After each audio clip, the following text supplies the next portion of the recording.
Hi, I'm Carrie from Carrera Slots. We are a hobby store in Buffalo, Minnesota. You can find our products at carreraslots.com. Thanks for watching. I hope you find this useful.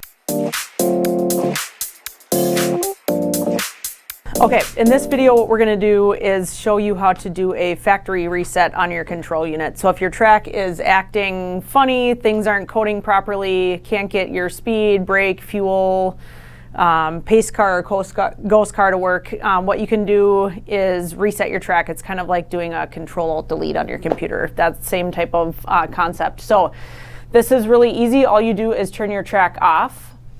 You're going to find the pace car button. Press and hold down the pace car button with the track off. Turn it on. Your left light should come on. When you see that, you can let it go. It's going to cycle through, end in the middle, and now you're reset.